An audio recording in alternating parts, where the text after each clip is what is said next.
To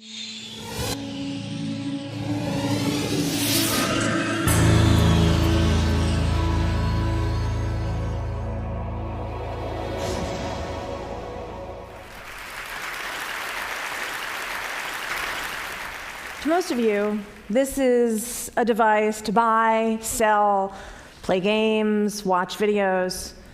I think it might be a lifeline. I think actually it might be able to save more lives than penicillin. Texting. I know I say texting and a lot of you think sexting. A lot of you think about the lewd photos that you see, hopefully not your kid sending to somebody else, or trying to translate the abbreviations LOL, LMAO, HMU. I can help you with those later. But the parents in the room know that texting is actually the best way to communicate with your kids. Might be the only way to communicate with your kids. The average teenager sends 3,339 text messages a month. Unless she's a girl, and then it's closer to 4,000. And the secret is she opens every single one. Texting has a 100% open rate. Now the parents are really alarmed. It's a 100% open rate even if she doesn't respond to you when you ask her when she's coming home for dinner. I promise she read that text. And this isn't some suburban, iPhone-using teen phenomena. Texting actually over-indexes for minority and urban youth.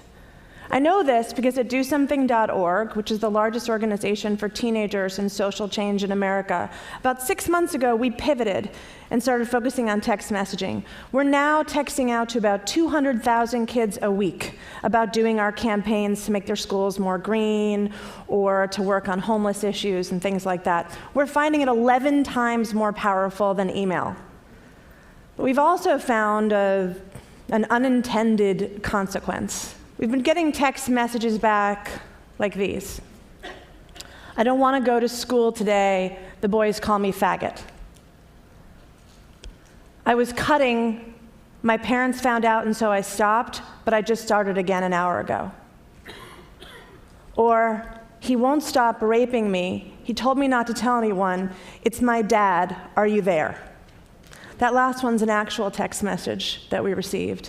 And yeah, we're there. I will not forget the day we got that text message. And so it was that day that we decided we needed to build a crisis text hotline. Because this isn't what we do. We do social change. Kids are just sending us these text messages because texting is so familiar and comfortable to them, and there's nowhere else to turn, that they're sending them to us. So think about it, a text hotline, it's pretty powerful. It's fast, it's pretty private, no one hears you in a stall, you're just texting quietly. It's real time. We could help millions of teens with counseling and referrals. That's great. But the thing that really makes this awesome is the data.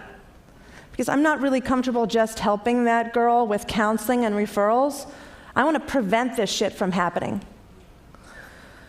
So think about a comp. There's something in New York City that the police did. It used to be just guesswork, police work, and then they started crime mapping. And so they started following and watching petty thefts, summonses, all kinds of things, charting the future, essentially. And they found things like when you see crystal meth on the street, if you add police presence, you can curb the otherwise inevitable spate of assaults and robberies that would happen.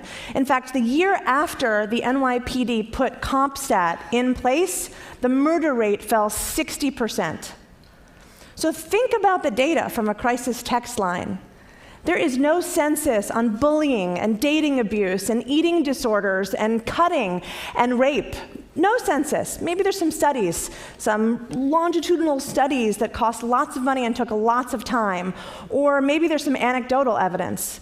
Imagine having real-time data on every one of those issues. You could inform legislation, you could inform school policy.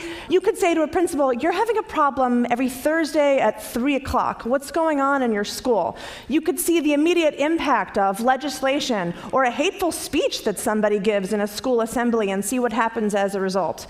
This is really, to me, the power of texting and the power of data. Because while people are talking about data, making it possible for Facebook to find my friend from the 3rd grade, or Target to know when it's time for me to buy more diapers, or some dude to build a better baseball team, I'm actually really excited about the power of data and the power of texting to help that kid go to school, to help that girl stop cutting in the bathroom, and absolutely to help that girl whose father is raping her. Thank you.